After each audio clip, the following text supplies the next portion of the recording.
Olá, boa tarde. Começa agora o programa Trabalhador em Foco, diretamente aqui da Rede Petrópolis de Televisão, canal 10 via Tech Cable. No programa de hoje a gente vai conversar com dois membros do Sindicato da Saúde, dos trabalhadores na área de saúde. E a gente vai falar um pouquinho sobre a situação da saúde na nossa cidade pelo olhar de quem faz parte dos trabalhadores, ou seja, daqueles que dão suporte para você, telespectador aí de casa. A gente vai falar um pouquinho sobre o sindicato, sobre os trabalhos e também sobre como é que está essa questão da situação das UPAs. Fica com a gente que a gente volta rapidinho.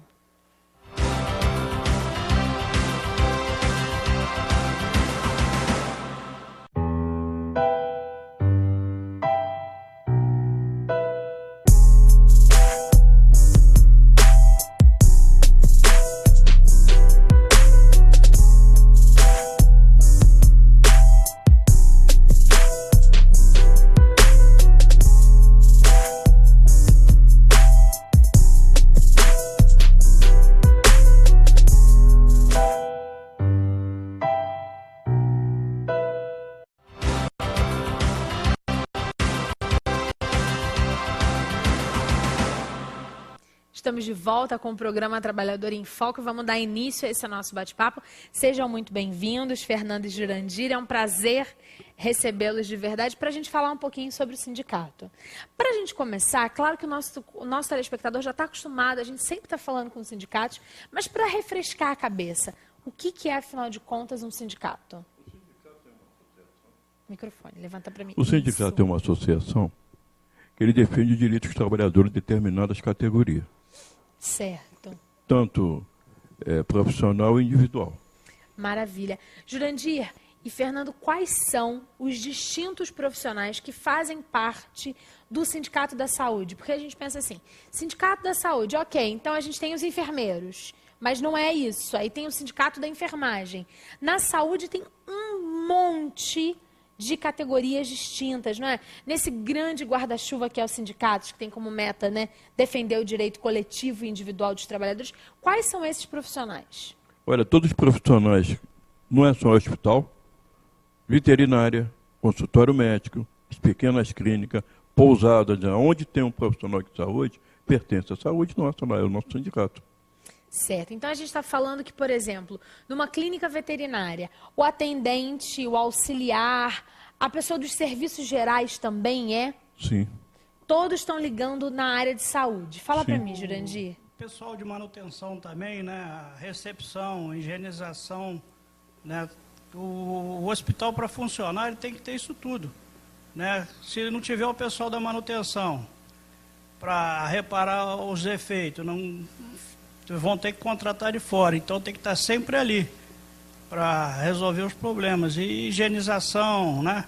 A recepção para receber o pessoal. Então, todo mundo que trabalha dentro da área da saúde pertence ao sindicato. E especificamente vocês dois, antes de serem dirigentes do sindicato e de pensarem na coletividade, né, e de trabalharem nesse espaço de trabalho, né?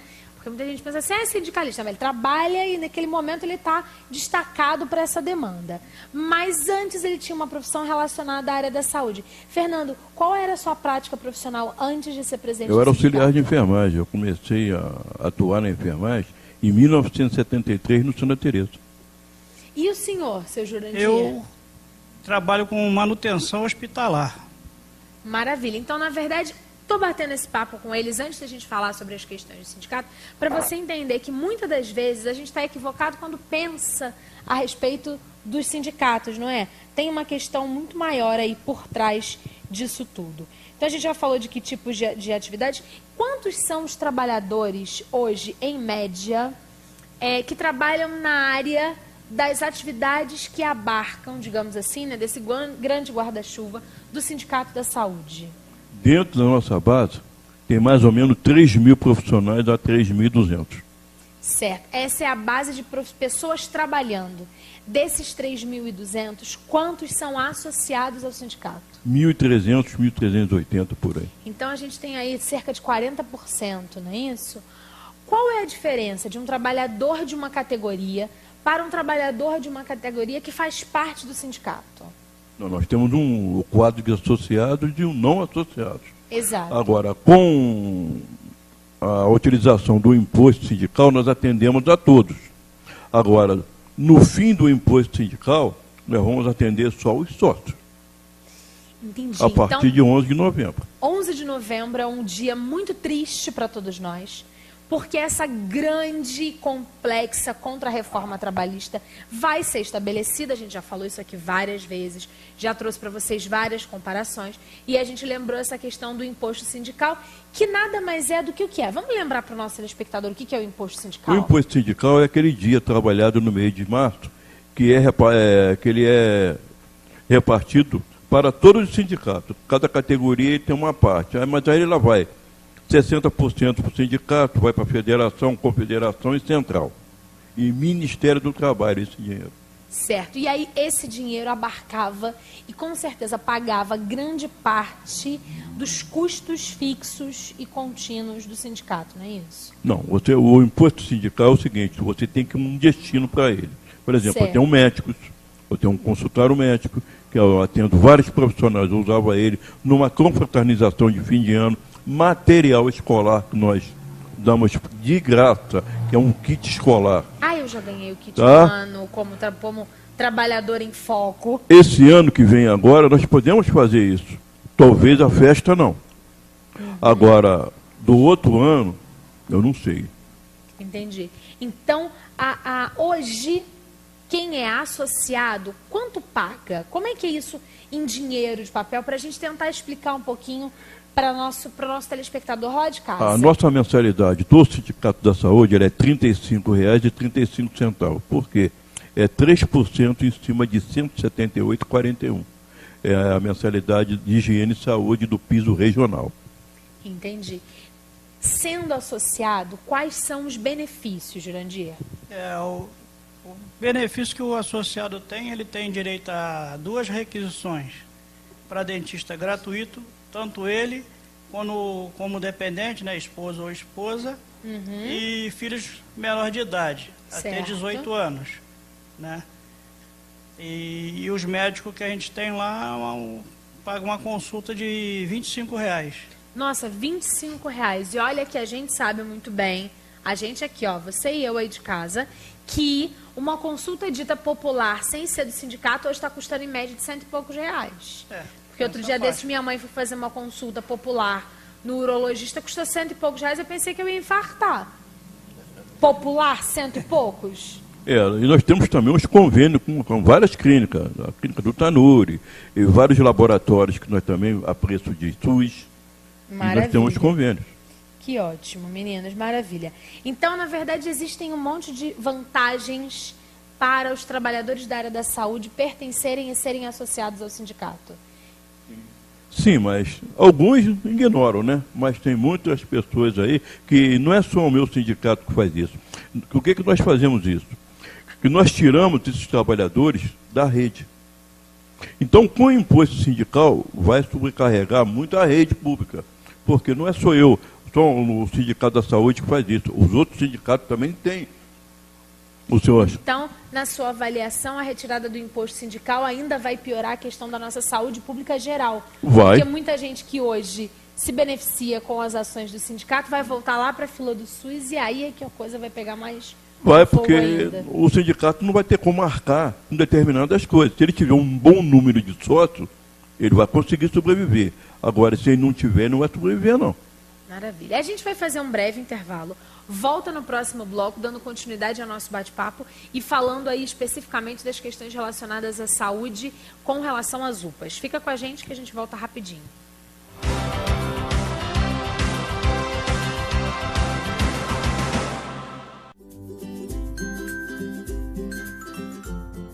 Os últimos governos tentaram pôr as mãos na nossa aposentadoria.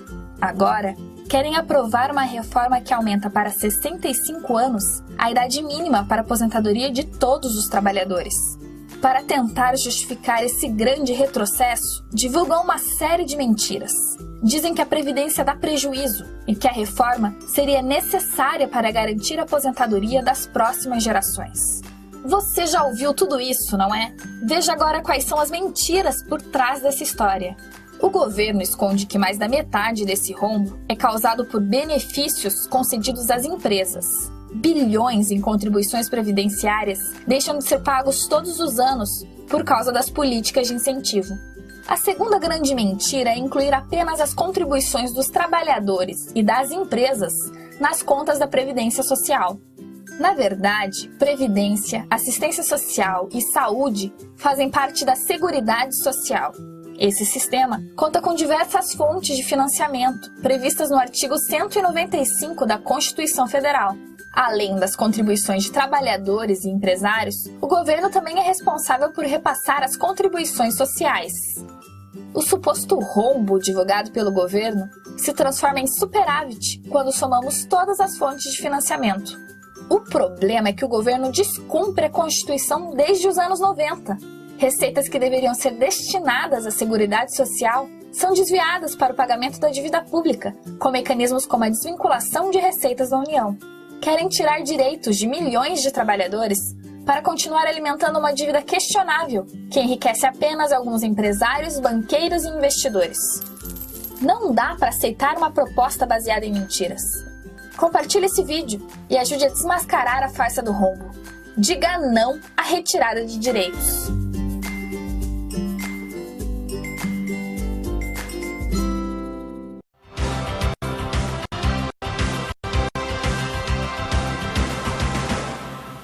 Estamos de volta com o programa Trabalhador em Foco. Vamos dar continuidade à nossa conversa hoje com a equipe do Sindicato da Saúde, seu Fernando e Jurandir.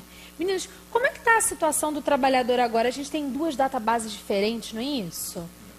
Nós temos a convenção coletiva. A convenção é entre sindicato e sindicato patronal. Certo. Mas nós temos isso em janeiro, onde abrange o SERRAC, né?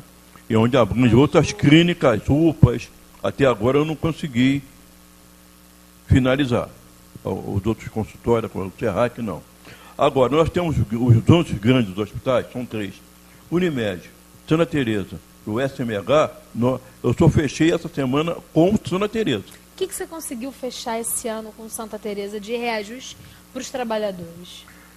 Os trabalhadores que falaram lá, eles até aprovaram. Foi o seguinte, o índice salarial do percentual de aumento em julho, que é o NPC, deu 2,55. Nossa, detesto esses dois, porque eu acho uma mentira. Então nós conseguimos aí conversar lá com a direção, conseguimos 3,5. Só que esses 3,5 dos trabalhadores do Santa Teresa, eles têm, cada 3 anos, 3% e tem um prêmio de 4%, que isso já tem há muitos anos. Entendi. Então ficam um em cima do outro, melhorou um pouquinho. Certo. Agora, o Unimed tem um impasse de plano de saúde, não conseguimos fechar, e nem um SMH. Como é que é esse impasse? O que está acontecendo lá que os trabalhadores estão ainda discutindo com relação ao Unimed? Porque é o seguinte, eles tinham um valor fixo de pagar o plano de saúde, eles aumentaram muito e teve um impasse. Esse impasse conta só para o nosso telespectador. Em percentual, não vamos falar em dinheiro de papel, não. Deu mais ou menos lá uns 3.000%. Imagina se a gente ganhasse 3.000% de aumento em qualquer coisa. Eu juro que eu aceitava passar de R$1 aqui no Trabalhador em Foco, 3.000% estava bom. A minha database com os meninos aqui é em outubro. Então, assim, virou um mês, a gente senta para negociar o meu reajuste enquanto trabalhadora, jornalista que presta serviço aqui. Imagina se os sindicatos me dessem 3.000% de aumento? Não tem como, num plano de saúde não tem como. Agora, a inflação desse mês agora está 1,87. E eu acho que eu vou me dar muito mal no meu outubro. Vai. A minha conta de luz de casa aumentou de 120 para 170. Mas esse é o pacote. Do começo do ano para agora, esse mês, paguei. O que está acontecendo? Essa inflação está sendo manipulada pelo governo. As pessoas não estão vendo isso. Isso vem um pacote de maldade aí em novembro, que as pessoas só vão sentir lá para dezembro, no ano que vem, os trabalhadores vão começar a sentir. Você e eu aqui do programa Trabalhador em Foco estamos vendo esse pacote de maldade, sim, porque a gente sempre vem discutindo isso. Você sabe que você responde via WhatsApp e a gente bate papo com tanta gente aqui, não é verdade? Que a conta de luz lá de casa, marido, eu e o escritório, era 120, agora R$170. E aí você vai dizer que teve 2% de aumento? Como é que é isso? Na conta de luz, no arroz, no feijão, na farinha, no tomate? Não, a minha lá de julho deu 2,55. A sua vai dar 1,76, tá 1,87 agora. Não é? É isso aí. E além dessa questão dos trabalhadores dos outros hospitais, eu queria que a gente falasse um pouquinho sobre a questão das UPAs. A gente ouve, de forma geral, em todas as mídias, as pessoas falando sobre os trabalhadores que estavam com os seus contratos com a UPA. Explica pra gente, vocês dois meninos, essa situação da UPA no momento. Ô, Carla, é o seguinte, teve uma licitação que já era para ter tido, né, pela lei. O gerenciamento das UPA era feito pela Cruz Vermelha. Certo. Né? Então fizeram uma licitação e ganhou um Saúde Legal, que é um consórcio. Uhum. Então eles já estão operando a partir de hoje até o dia 26. A partir de hoje? Hoje, dia 21. Hoje, dia 21. E a partir de 26 eles já estão definitivamente lá dentro, gerenciando as UPA. O que está acontecendo? Aqueles trabalhadores que estavam na Cruz Vermelha, eles vão ter que ser demitidos, indenizados. Certo. Então, eles suspenderam de cara 42 rescisões. Não tem dinheiro para pagar. Aqueles trabalhadores que estão trabalhando lá, eles só receberam o seu pagamento ontem. Isso. Estava Só todo mundo ontem, sem salário. sem salário. E aquelas pessoas que foram demitidas, o pagamento está embutido na rescisão de contrato. E eles não pagaram, suspenderam. Aí está um impasse entre a direção da Cruz Vermelha e a direção do governo. O governo fala que passou uma determinada quantia para ele e a Cruz Vermelha fala que aquela quantia não dá para pagar os trabalhadores.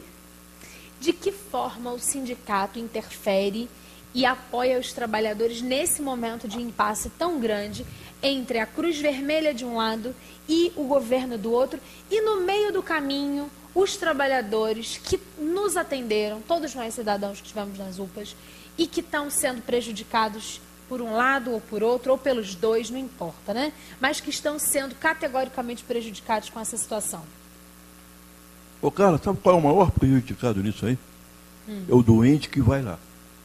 Os trabalhadores estão com a cabeça mil. Se errar, acontecer alguma coisa, eles vão crucificar, principalmente o pessoal de enfermagem, que já estão com número reduzido.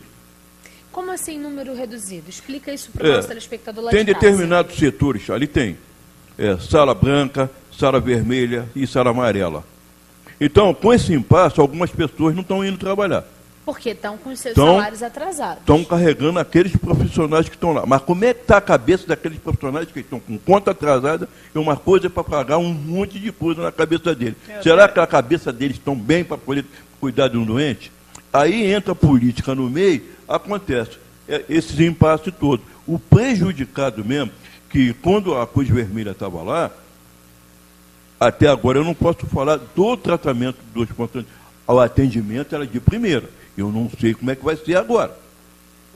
Certo. Jurandir, qual é a sua avaliação para esse panorama que a gente está vivendo? Ontem eu estive lá na manifestação junto com o pessoal lá, tá? Chamaram a gente para conversar lá em cima, subiu um grupo, uma comissão, subiu nós do sindicato e até o próprio pessoal que estava lá, que é o gestor lá, agora esqueci o nome do médico, ele também estava perdido. Né? Ele estava perdido também, não sabia como é que ia ser a coisa. Ele estava escutando falar que ia ser cooperativa. Ele mesmo falou, eu sou contra a cooperativa. Quando há a formação de uma cooperativa para exercer um trabalho em um lugar específico, que até então era via CLT, significa que o que a gente está fazendo é a redução dos direitos desses trabalhadores, não é? Eles perdem 13º, eles vão perder férias, fundo de garantia, tudo isso, não é isso, meninos? Veja bem. O que vem passado para a gente, que os técnicos de enfermagem para baixo, o recepcionista, os maqueiros, vão ser seletistas. O que é seletista?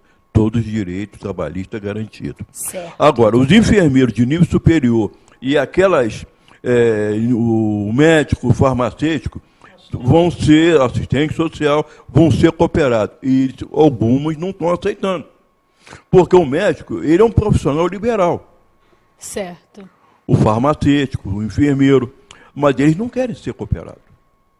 Eles querem ser seus direitos trabalhistas, conforme manda a lei. Agora, depois do dia 11, isso tudo vai ser permitido.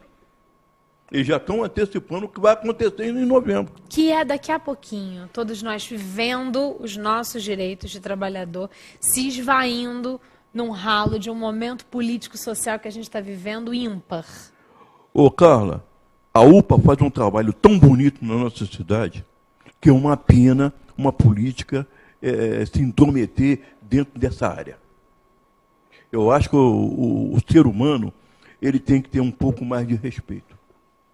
Principalmente por uma das questões mais importantes, né? A saúde é a base de tudo, né? A educação transforma, mas sem saúde não há vida. A vida está relacionada com a saúde.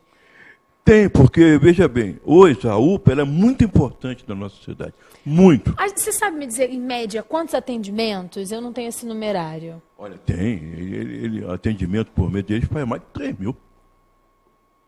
Tem. Em cada UPA. Tem a UPA Centro e a Cascatinha. É um trabalho bonito que eles fazem. Porque a pessoa, quando entra ali, ela vai em todos os segmentos da lei de cela branca, cela vermelha, cela amarela. Quando ela sai dali, ela já está encaminhada, ela já sai... É um bom trabalho. Eu espero que essa qualidade de trabalho dentro da dupla continue sendo efetuada. Porque senão o povo petropolitano ele vai perder muito.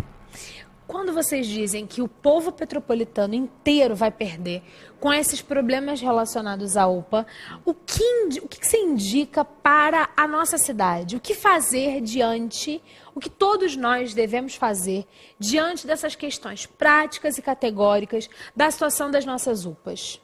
Eu acho que o governo tinha que dar uma olhada. O prefeito daqui da cidade tinha que chamar o secretário de saúde e dar uma olhada e dar uma explicação, principalmente para o sindicato, que até agora ninguém chamou o sindicato para explicar nada. E eu vi também poucos vereadores se mexendo nessa questão. Então, o importante é o governo municipal entender a importância do sindicato, Sim. Que haja uma negociação real sobre o que vai acontecer daqui para frente, que os nossos vereadores também entendam a importância das UPAs e que represente toda a população. Sim. E para nós, cidadãos, apertar o quê? A Câmara dos Vereadores? Eu acho que a gente tem que pensar, até na próxima eleição, ver o que nós vamos votar. Não é só aqui em Petrópolis, não. Acho que tem que votar pensar em Brasília, porque vem de lá para cá. Nós temos que pensar quem nós vamos votar agora nas próximas eleições, porque esse pacote de maldade da reforma trabalhista que vem agora não vai atingir todo o segmento da sociedade. É verdade. Todos nós, de alguma forma, e são muitas contrarreformas, né? Muita. A gente passou pela trabalhista, a gente tem a questão da previdenciária, agora... não é a discussão do nosso foco, mas tem a ver com saúde, com certeza. Estão querendo mexer lá numa leizinha que era para ampliar. Olha como é que a gente vive hoje numa situação muito complexa, né? Você e eu, nós dois aqui de casa, todos nós cidadãos, né? Existe uma lei muito interessante que estava sendo votada, que era para ampliar a licença maternidade das mães quando seus filhos nascem prematuros. Para que a licença maternidade só comece a contar quando essa criança vai para casa. Ou seja, para a mãe ter 4 meses com seu filho em casa. Se a criança ficar 1 mês, 2 meses, 3 meses, a ampliação da licença maternidade para ela conseguir manter 4 meses com o filho em casa para esse processo de adaptação na casa. E aí, um senhor quis incluir uma palavrinha. E aí incluiu uma palavrinha lá no meio e agora leis já estabelecidas a respeito do aborto de anencéfalos, quando é caso de estupro. Não, agora vai virar tudo crime. E aí você começa a sempre querer se beneficiar de alguma forma. É muito complexo esse momento que a gente vem vivendo, né? E eu estou falando desse caso específico porque a gente já entrevistou aqui no programa Drica Madeira falando de violência doméstica e vai voltar a ter várias cápsulas falando sobre essa questão da violência que todas nós, mulheres, sofremos única e exclusivamente porque nascemos mulheres.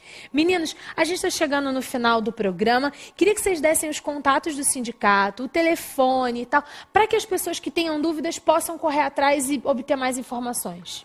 A nossa sede, cara, ela está situada ali na Travessa Vereador Prudente Aguiar, número 38, e nós temos uma cobertura 305, né, 205. O nosso telefone, quem não sabe, é aquela ruazinha onde pegou fogo ali, o ABC da Paulo Barbosa. Pertinho do antigo Extra. Extra. E nós estamos ali. E o nosso telefone, né, 2231-2844 e 2243-5180. Maravilha. Muito obrigada pela presença. Nós te agradecemos. Foi um prazer conversar com vocês. A gente volta na próxima semana com um novo programa, sempre levando para vocês informações de qualidade a respeito da vida de todos nós trabalhadores. Um beijo grande e até a próxima semana. Tchau, tchau.